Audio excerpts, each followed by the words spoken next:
Israel Hamas में 48 दिन की जंग के बाद आज से 4 दिन के लिए युद्ध विराम शुरू हो गया। गाजा में 14,500 से ज्यादा लोगों की मौत के बाद इजराइल ने हमले बंद कर दिए। टाइम्स ऑफ इजराइल के मुताबिक सुबह के 7 बजते ही इजराइल ने गाजा पर हमले रोक दिए। समझौते के तहत आज हमास बंधक बनाए गए 13 लोगों को 39 फिलिस्तीनियों के बदले रिहा करेगा। हमास की तरफ से रिहा होने वालों में ज्यादातर महिलाएं और बच्चे शामिल होंगे। तो वहीं इजराइल जिन 39 फिलिस्तीनी कैदियों को रिहा करेगा, उनमें भी सिर्फ महिलाएं और कम उम्र के बच्चे होंगे। इन सभी कैदियों को आजाद करने से पहले वेस्ट बैंक स्थित ओफेड जेल ले जाया गया। 4 दिन से सीज फायर के दौरान 150 फिलिस्तीनी कैदियों के बदले कुल 50 बंधकों को छोड़ने पर सहमति बनी है। हमास ने समझौते में अल शिफा अस्पताल खाली करने की भी शर्त रखी थी, जिसे इजराइल ने मानने से इनकार कर दिया। वहीं टाइम्स ऑफ इजराइल के मुताबिक हमास हर 3 फिलिस्तीनी कैदियों के बदले एक बंधक को छोड़ेगा। इस बीच बंधक बनाए गए लोगों के लिए इजराइल की सेना ने खास इंतजाम किया है। इजरायली सेना ने बंधकों के लिए कपड़ों से भरे बैग तैयार किए। इसके अलावा बच्चों के लिए स्टिकर्स और खिलौने भी रखे गए। यही नहीं, कंबलों की भी व्यवस्था की गई। हमास के कब्जे से आजाद होने वाली इजरायली महिला और बच्चों को सैन्य सुरक्षा के तहत घर भेजा जाएगा। किसी भी इमरजेंसी से निपटने के लिए एम्बुलेंस की भी व्यवस्था की गई है, जबकि इजरायली वायुसेना के हेलीकॉप्टर्स भी गश्त लगाते नजर आए। वहीं 4 दिनों का युद्ध विराम शुरू होते ही इजराइल ने एक ऐसी मांग रख दी जिससे हमास और इजराइल के बीच मध्यस्थता कर रहा कतर भी परेशान हो गया। इजराइल ने सीज फायर लागू होते ही जोर देना शुरू कर दिया कि उसे रिहा होने वाले 50 बंधकों के अलावा उन तमाम बंधकों की जानकारी चाहिए जो हमास की कैद में हैं। इजराइल ने मांग की कि रेड क्रॉस के कर्मचारियों को सभी बंधकों से मिलने दिया जाए। रेड क्रॉस के कर्मचारी सुनिश्चित करें कि सभी बंधक ठीक हैं। और इसके लिए इजरायली सरकार ने समझौते के गारंटर देशों यानी अमेरिका, कतर और मिस्र पर दबाव बनाया। हालांकि कतर और रेड क्रॉस ने पहले ही साफ कर दिया कि बंधकों से मिलने की बात इजराइल हमास के बीच हुए समझौते में शामिल है। इजराइल हमास के बीच सीज फायर के बाद गाजा के लोगों ने भी राहत की सांस ली। 7 हफ्तों से सुनाई दे रहे गोलियों, बमों, मिसाइलों और रॉकेट्स का शोर अब थम गया। गाजा में सुबह 7 बजे के बाद एक भी धमाके की आवाज नहीं आई। लिहाजा लोगों के चेहरों पर खुशी और आंखों में चमक दिखी। नॉर्थ गाजा के खान यूनिस में लोग सड़कों पर बेखौफ होकर निकले। बाजारों में भीड़ दिखी और लोग जरूरी चीजों की खरीदारी करते नजर आए।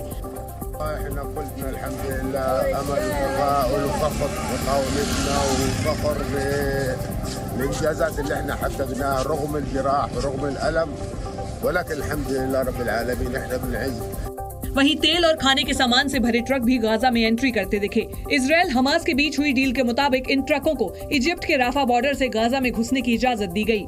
एक रिपोर्ट के मुताबिक 4 दिनों में हर दिन तेल से भरे 4 ट्रक और जरूरत का सामान लेकर 200 ट्रक गाजा में एंट्री लेंगे। हालांकि सीज फायर लागू होने के बावजूद इजरायली सेना नॉर्थ गाजा में डटी रही। इजरायली फौज की तोपें तो शांत हो गईं, लेकिन आईडीएफ ने साफ कर दिया कि हमास के खिलाफ युद्ध खत्म नहीं हुआ है। यही नहीं, इजरायली सेना ने अपने एक बयान के जरिए ये भी जाहिर कर दिया कि भले ही अस्थायी सीज फायर लागू हो गया हो, लेकिन फौज नॉर्थ गाजा से वापस नहीं जाएगी। इसके अलावा लोगों को पहले की तरह नॉर्थ गाजा छोड़कर साउथ गाजा की तरफ जाना होगा। आईडीएफ ने आसमान से पर्चे भी गिराए जिसमें लिखा था कि लोग नॉर्थ गाजा की तरफ न लौटें, क्योंकि ये अभी भी जंग का मैदान है। צה"ל ערוך בקו הזה ברצועה, אנחנו נדע להתמודד עם כל אירוע, נדע להתמודד. עשינו תדריך לכוחות, במידה וההסכם הזה ייכנס לתוקף, צה"ל יספק את התנאים המבצעיים।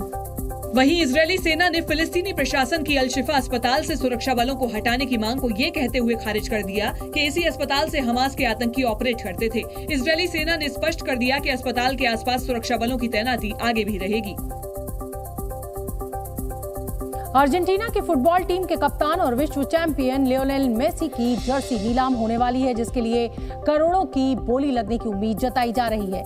अंतर्राष्ट्रीय नीलामी संस्था सूदबी के मुताबिक फीफा वर्ल्ड कप 2022 के दौरान पहनी गई मेसी की 6 जर्सी नीलाम की जाएंगी।